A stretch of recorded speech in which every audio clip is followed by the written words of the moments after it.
qui ont fait toute la différence. En effet, ce texte-là est vraiment intéressant. Lorsque nous allons dans des librairies, chrétiennes ou non, une chose se trouve dans des rayons vraiment très étendus, le développement personnel. Et réaliser ses rêves, c'est quelque chose qui anime presque tout le monde. Et si vous êtes spirituellement actif, vous ne voulez pas simplement vivre cette spiritualité à des retraites, mais vous voulez que ce soit boosté, quelque chose d'entraînant.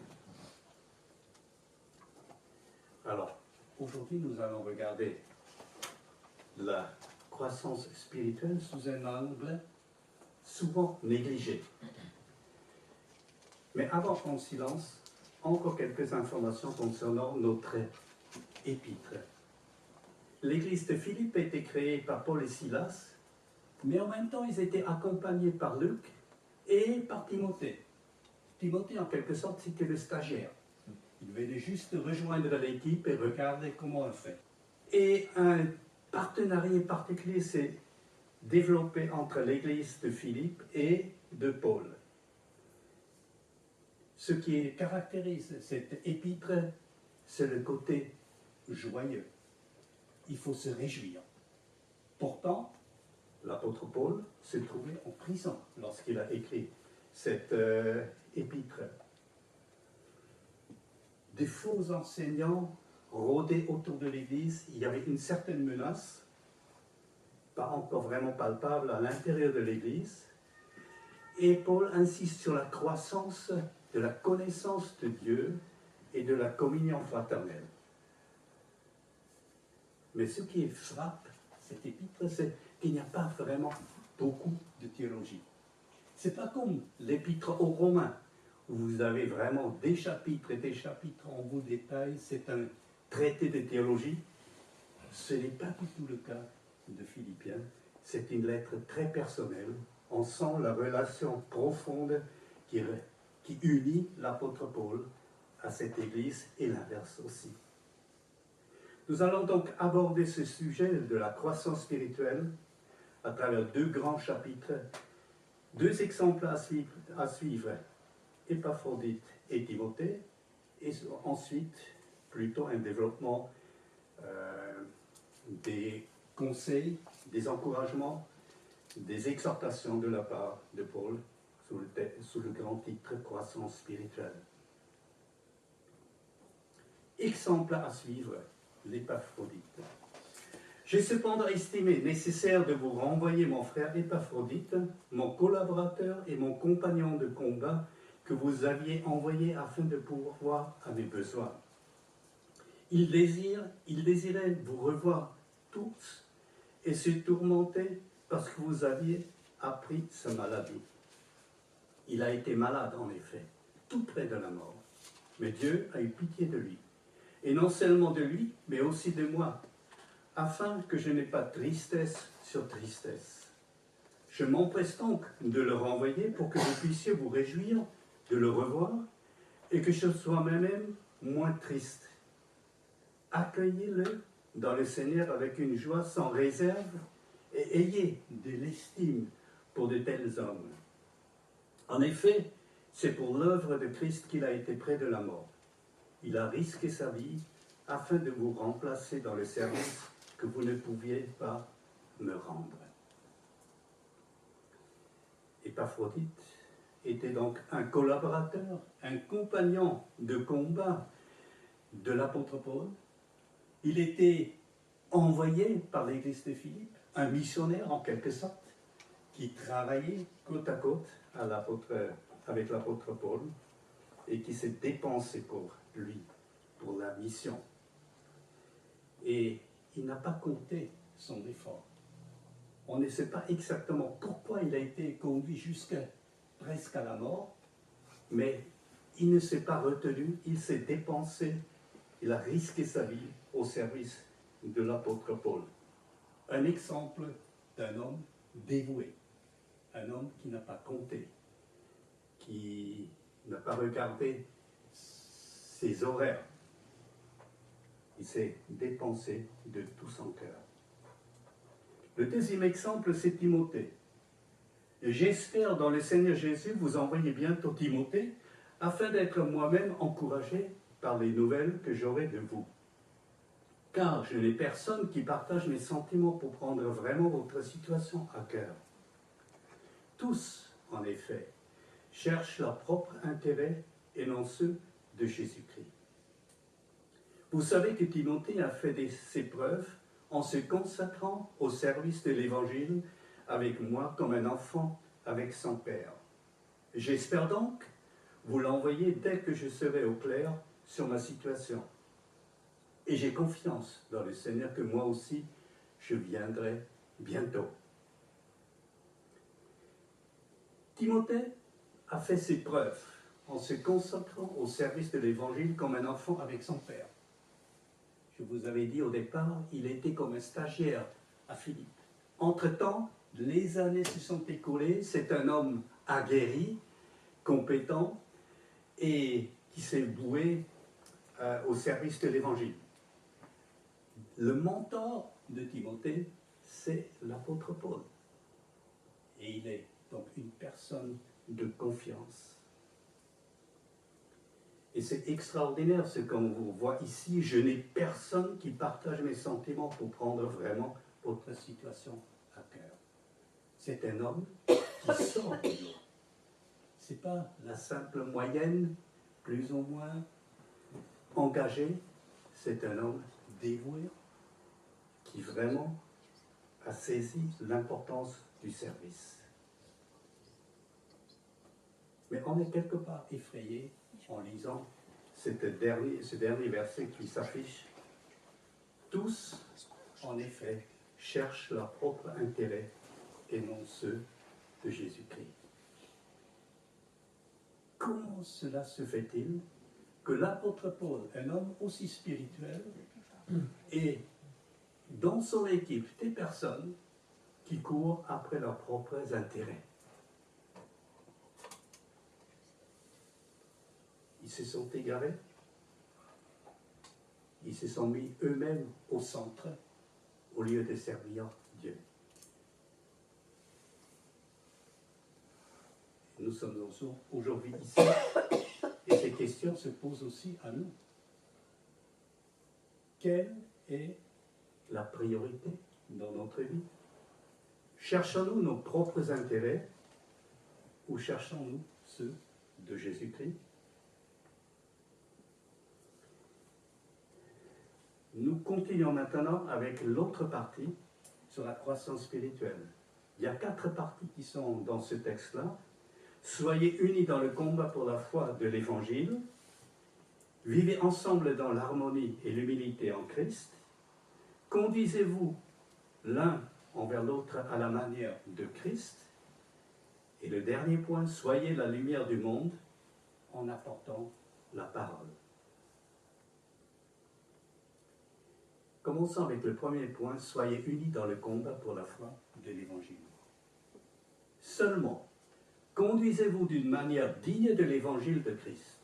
Ainsi que je vienne vous voir ou que je sois absent, j'entendrai dire de vous que vous tenez ferme dans un même esprit, combattant d'un même cœur pour la foi de l'Évangile, sans vous laisser effrayer en rien par les adversaires. Pour eux, c'est une preuve de perdition, mais pour vous, de salut. Et cela vient de Dieu.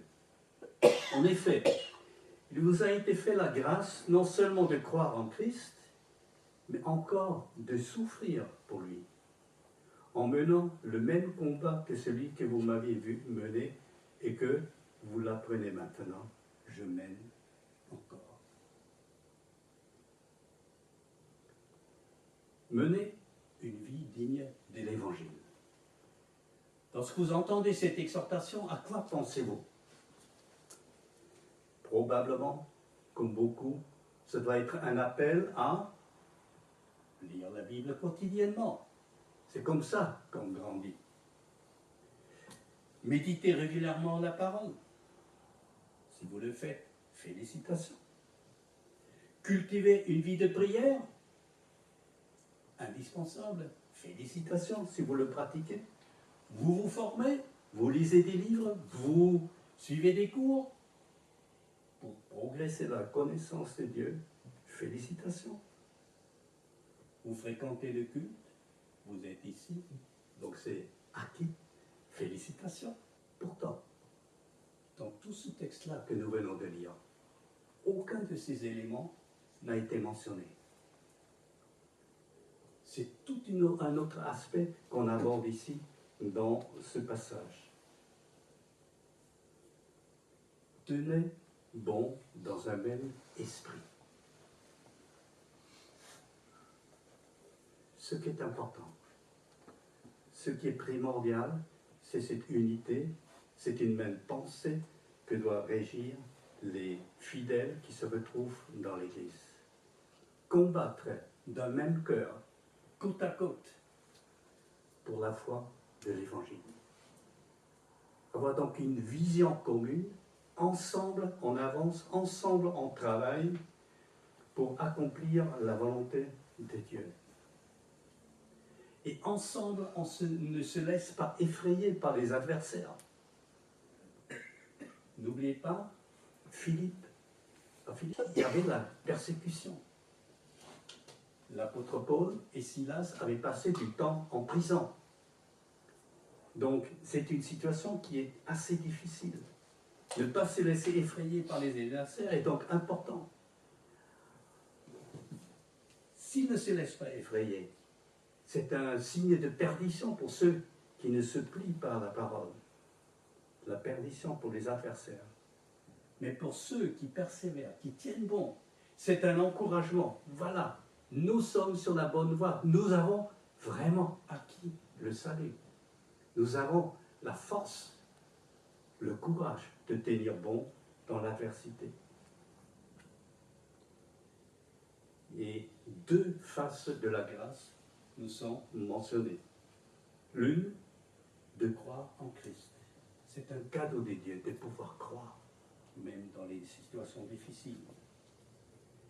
Et c'est un cadeau, entre guillemets, de souffrir pour le Christ. On n'aime pas trop souffrir. Aucun de nous, j'espère, je suppose. Mais lorsque l'apôtre a été persécuté, par exemple l'apôtre Pierre qui a été fouetté, il est rentré chez les siens, fier d'avoir été considéré digne de souffrir pour le Christ. C'est cette attitude que nous devrions aussi avoir. Ce qui est donc intéressant ici, dans ce passage, que nous devions être unis dans un même esprit, combattre pour la foi de l'Évangile, même si ça va jusqu'à souffrir pour la foi, et tout ça dans une unité, dans la communion fraternelle. Il en ressort donc que la croissance spirituelle que l'apôtre Paul attend de ses fidèles, elle se fait, elle se vit, elle se réalise à l'intérieur de l'Église. Et vous comprenez, lorsqu'il faut chercher l'unité, lorsqu'il faut travailler ensemble, ce n'est pas avec des visites occasionnelles qu'une telle réalisation peut se faire. C'est un engagement fidèle, un engagement personnel, présent. Regardons le deuxième point, vivre ensemble l'harmonie et l'humilité en Christ. S'il y a donc de l'encouragement en Christ, s'il y a de la consolation dans l'amour, s'il y a une communion de l'esprit, s'il y a de la tendresse et de la compassion, rendez ma joie parfaite en vivant en plein accord. Ayez un même amour, un même cœur, une unité de pensée. Ne faites rien par esprit de rivalité ou par désir d'une gloire sans valeur, mais avec humilité considérez les uns comme les autres comme supérieurs à vous-mêmes. Que chacun de vous, au lieu de regarder à ses propres intérêts, regarde aussi à ceux des autres. Le texte commence donc avec s'il y a. Mais à vrai dire, on pourrait mieux dire puisqu'il y a. C'est une affirmation. Il y a les choses qui sont là. Il n'y a aucun doute. Nous avons un encouragement en Christ. Christ est mort pour nous, il est ressuscité pour nous. Grâce au Christ, nous avons tout ce dont nous avons besoin pour mener une vie chrétienne. C'est Christ, c'est Dieu, le Père, qui nous a aimés le premier. Il a déversé son amour au-dedans de nous. Sa tendresse, sa bienveillance, elle nous est acquise. La communion de l'Esprit, elle fait que nous soyons scellés, intégrés dans le corps de Christ. Nous formons donc une famille de personnes qui ont été soudées par la Trinité, par le Christ, par le Père, par le Saint-Esprit, comme nous le dit ce verset. Et il est donc tout naturel, je dois dire, ce devrait être tout naturel, qu'on vive en plein accord, un même sentiment, un même amour, un même cœur, une même pensée. C'est le résultat de l'œuvre du Dieu trinitaire dans notre vie. Le texte continue, pas de rivalité, pas de vaine gloire. Vous voyez, ce sont les problèmes que nous avons parfois quand nous commençons à nous comparer les uns les autres. Rien n'est plus nuisible que de nous comparer. Nous pouvons toujours prendre des personnes comme exemple à suivre. Mais lorsque nous commençons à comparer, c'est pratiquement toujours très nuisible et souvent motivé par une vaine gloire, comme nous le dit notre texte. Nous devons être humbles. C'est très facile à vivre quand on est à distance des personnes. Mais quand on est vraiment intégré dans l'Église, où Dieu ajoute les personnes selon son bon vouloir et pas selon le mien, on a des personnes envers lesquelles être humble est plus difficile et envers d'autres c'est plus facile. Donc très pratique. Que veut dire être humble? Considérer l'autre comme supérieur à vous. C'est déjà un défi vraiment pas facile à relever. On est quand même imbu de soi-même, même si on le couvre d'une auréole d'humilité. Et au lieu de regarder ses propres intérêts, regarder aussi ceux des autres. Je trouve ça encore assez intéressant, comme c'est formulé. Au lieu de regarder ses propres intérêts, regardez aussi ceux des autres. On n'a pas besoin d'oublier tous ses propres intérêts.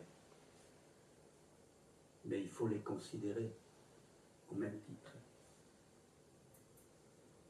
Tout ce texte-là nous montre que finalement, toutes ces choses-là se vivent uniquement dans une communion fraternelle à l'intérieur d'une église et d'une relation intense, pas une relation occasionnelle, où j'apparais ici et là pour être présent, pour écouter, participer un peu. Mais c'est vraiment quelque chose qui se vit dans une communion fraternelle, durable, engagée. Nous pouvons donc retenir, pour la croissance spirituelle, vivre en plein accord, avoir un amour et un cœur, une pensée unie, sans rivalité, ni poursuite de vaine gloire. Et le grand défi, considérer l'autre plus grand que soi. La croissance spirituelle se réalise dans l'Église. Encore une fois, le texte, sans dire qu'on parle de l'Église, insiste sur le fait, c'est dans la communion fraternelle de l'Église que la croissance spirituelle se vit. Conduisez-vous de l'un vers l'autre à la manière de Christ. Ici, nous avons un texte théologique qui fait plutôt exception de l'épître aux Philippiens. Un magnifique texte. Que votre attitude soit identique à celle de Jésus-Christ. Lui, qui est de condition divine, il n'a pas regardé son égalité avec Dieu comme un butin à préserver. Mais il s'est dépouillé lui-même en prenant une condition de serviteur, en devenant semblable aux êtres humains, reconnu comme un simple homme. Il s'est humilié lui-même en faisant preuve d'obéissance jusqu'à la mort, même la mort sur la croix. C'est aussi pourquoi Dieu l'a élevé à la plus haute place et lui a donné le nom qui est au-dessus de tout nom, afin qu'au nom de Jésus, chacun plie le genou dans le ciel, sur la terre et sous la terre, et que toute langue reconnaisse que Jésus-Christ est le Seigneur, à la gloire de Dieu, le Père. C'est un magnifique résumé de ce que Jésus-Christ a fait.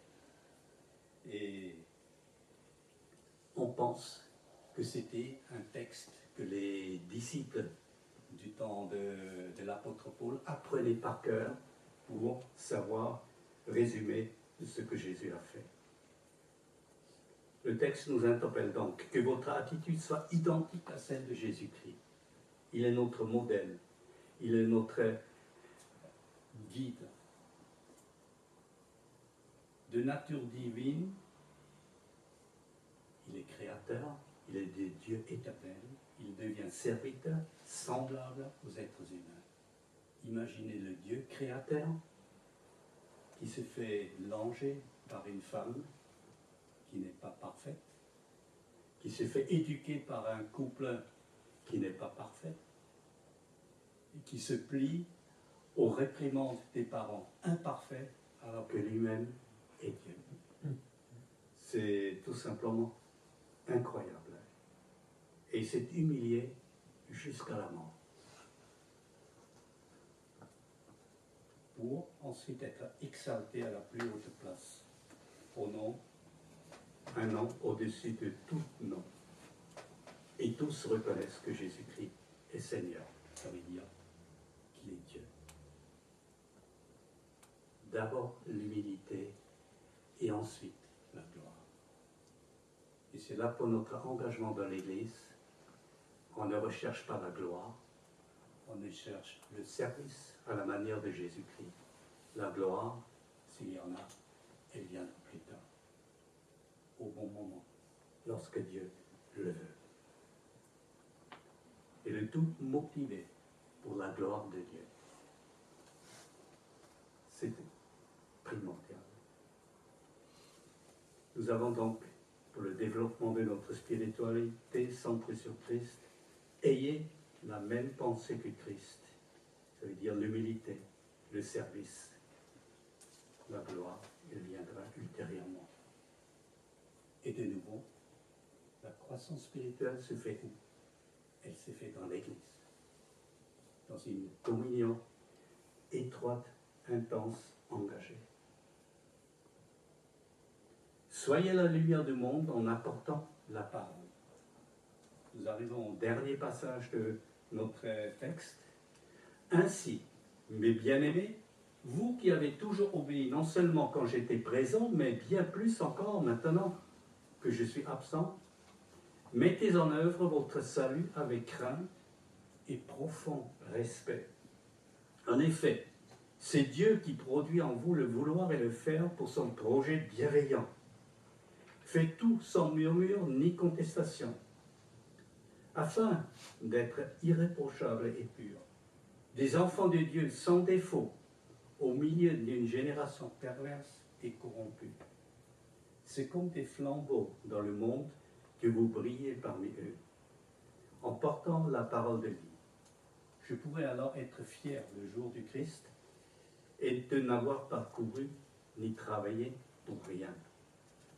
Et même si mon sang doit couler pour le sacrifice et le service de votre foi, j'en suis heureux et je me réjouis avec vous tous. Vous aussi, soyez de même heureux et réjouissez-vous avec moi. Mettez en œuvre votre salut. Mais le salut se mesure ou se vérifie dans notre engagement, dans la mise en pratique. Jacques l'avait dit lui-même, même les démons croient. Mais ce ne fait pas des disciples du Christ. Le disciple du Christ se manifeste par l'obéissance, par les actes. Et mettez en œuvre votre salut avec crainte et profond respect, c'est ce que nous devons à l'égard de Dieu. Ces paroles ont été une exhortation pour le suivre, pour marcher dans la voie, dans une crainte, pas la peur, mais le respect, l'honneur qu'on en accorde pour Dieu. Car Dieu produit en vous le vouloir et le faire. Il agit au-dedans de nous.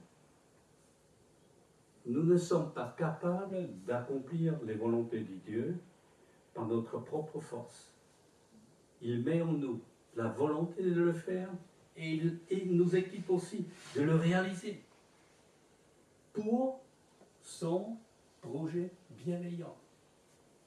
Quel est ce projet bienveillant?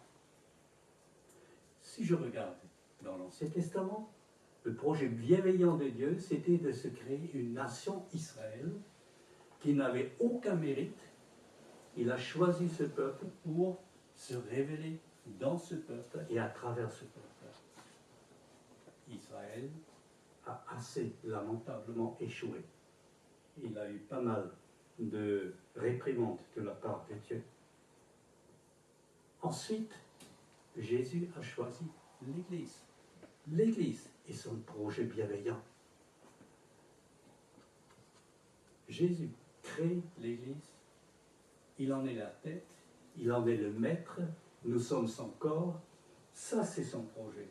Et Dieu produit en nous le vouloir et le faire, c'est dans ce cadre-là, dans l'Église, que nous sommes engagés pour accomplir sa volonté.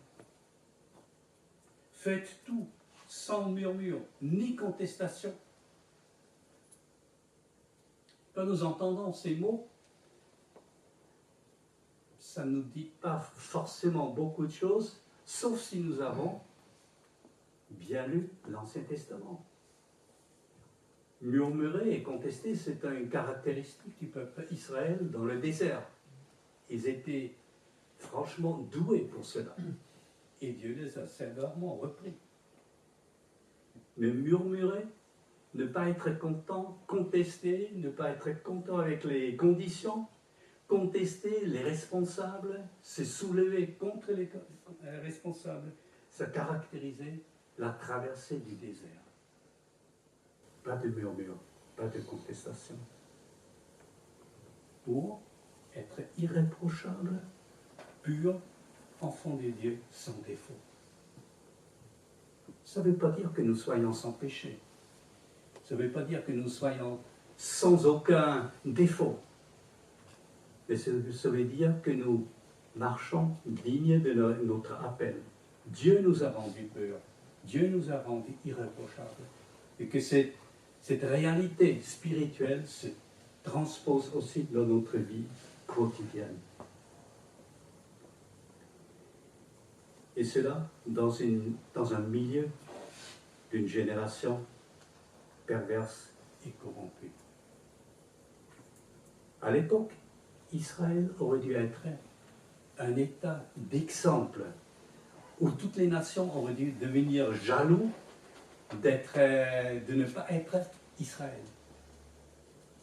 L'Église devrait aussi être un lieu, une société où les gens qui la voient soient en quelque sorte jaloux. J'aimerais vivre la même chose. Nous devons être lumière et sel. Et nous devons leur apporter la parole. De nouveau, dans ce texte-là, on s'aperçoit aussi la croissance spirituelle se réalise, se vit à l'intérieur de l'Église. Pas par des visites occasionnelles, mais par un engagement, une fidélité sans faille. Donc la croissance spirituelle, le dernier point, mettez en œuvre votre salut dans le respect mutuel. Dieu produit dans l'assemblée le vouloir et le faire. Investissez-vous sans murmure ni contestation pour être lumière, pour proclamer la parole. Et tout cela à l'intérieur de l'Église. Alors, la croissance spirituelle. On revient. Tu lis la Bible quotidiennement? Félicitations. Tu médites régulièrement la parole? Félicitations. Tu cultives une vie de prière? Félicitations. Tu te formes à travers des livres, des cours et que sais-je encore pour progresser dans la vie de Dieu? Félicitations. Tu fréquentes le culte? Félicitations. Tout cela est excellent et même, je dirais, nécessaire. Pourtant, dans tout ce passage que nous venons de lire, à aucun moment on a parlé de ces éléments. On a insisté sur notre façon de vivre, sur le relationnel que nous pouvons avoir. As-tu remarqué que dans tout ce texte-là, le mot Église est absent? Pas une seule fois, le terme est écrit. Et pourtant, l'Église est omniprésente à travers le sens de ces textes que nous venons de lire. Et nous avons vu que tout se mesure à la qualité de vie dans l'Église. Notre engagement, notre fidélité, notre croissance à l'intérieur de l'Église, c'est ce qui fait toute la différence. C'est nos relations qui sont mises en avant, pas notre connaissance théologique, pas notre érudition, notre capacité de défendre notre foi. Ici, dans ce texte-là, on insiste sur la relation qui se vit à l'intérieur de l'Église. Et c'est à l'intérieur de l'Église donc que la croissance spirituelle se vit.